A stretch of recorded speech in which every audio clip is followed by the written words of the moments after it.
All right, so today we're diving headfirst into a story that's about as wild as it is important, especially with everything going on right now. Yeah, no kidding. We're talking about, get this, former President Trump holding a big old campaign rally in Aurora, Colorado. And here's the kicker. Hit me. He's using Aurora as this example of a city overrun by crime because of, well, supposedly failed immigration policies. It's like he's saying, look at this mess that I created. It's a bold strategy, that's for sure. No doubt. So to break it all down, we're looking at this NPR article, just came out on October 11th.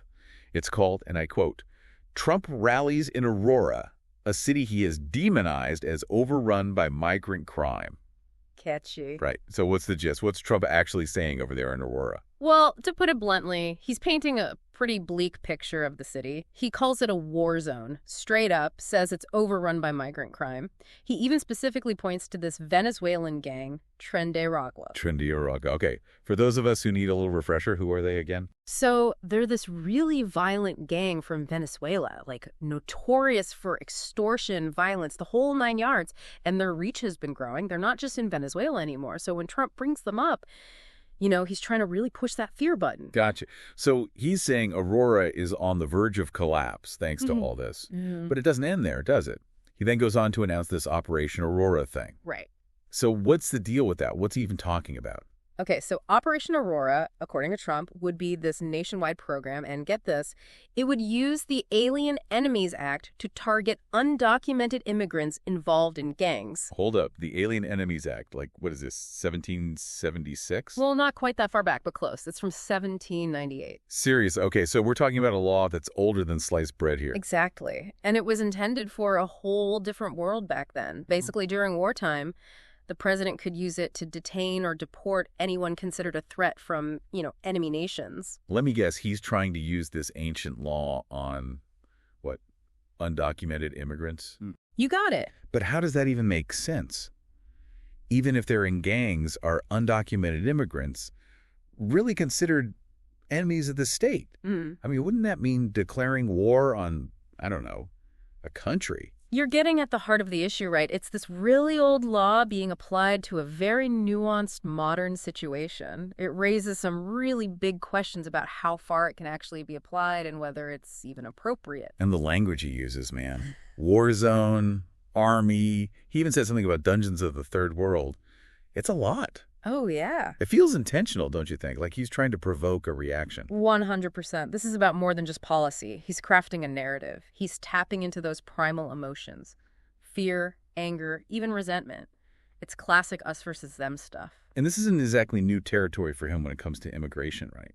Sadly, no. It's been a consistent thread throughout his entire time in politics, really. It's important to see this tactic in the context of his broader views and past statements on immigration. So on one hand, we have Trump presenting this image of Aurora as this city completely overrun by crime, even going as far as digging up a law from 1798 to make his point. Right. But what about the people who actually live in Aurora? What's their reality? That's where things get even more interesting.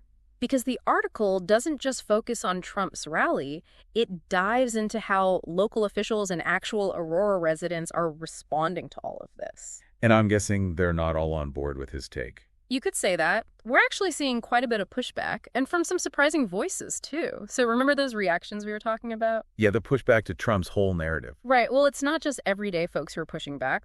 We're talking about some pretty big names in Aurora, and not exactly who you might think either. Oh, this is getting good. Lay it on me. Who are we talking about here? Well, get this. Aurora's own mayor, Mike Kaufman, is speaking out. Okay. And the real kicker, Kaufman is a Republican. Whoa. A Republican mayor calling out a former Republican president. That's a bold move. Right. And he doesn't hold back either, says Trump's portrayal of Aurora is just flat out wrong and honestly pretty damaging. So it's not just political maneuvering. He genuinely seems concerned. Definitely. And he's not alone. Colorado's Governor Jared Polis is also challenging Trump's claims. Polis, he's a Democrat, right? That's right. So we've got both sides of the aisle pushing back here. That's got to mean something. It does. And it gets even more interesting because they're not saying Aurora doesn't have any problems, that there's no crime. They acknowledge it exists. But here's the thing. They both emphasize that crime in Aurora has actually gone down. Hold on. So Trump's saying Aurora is this crime-ridden war zone, but local officials including a Republican mayor, are saying, nope, not even close, crime's actually down. It seems like a good time to point out that we're only working with excerpts from one article here. We always encourage everyone to read the full piece from NPR and, do their own research, see what else is out there. But based on what we have here, it sounds like local officials are pushing back pretty hard against this narrative, and they've got the data to back it up. Exactly. And Mayor Kaufman even goes a step further. He basically called out Trump, invited him to visit Aurora to actually see the city for himself, meet the people who live there. It's like he's saying, put your money where your mouth is. Exactly. It's a pretty bold move, and it speaks volumes about how disconnected the political rhetoric can be from what's actually happening on the ground. So we've got Trump making these claims about crime in Aurora, blaming it on undocumented immigrants. But then we have local officials saying, hold up, that's not the whole picture. This reminds me, you mentioned earlier about the research on crime and immigration. What does the data actually say about all of this? It's such a crucial point because we can spin narratives all day long, but they have to be based in reality. And the research on this is pretty clear.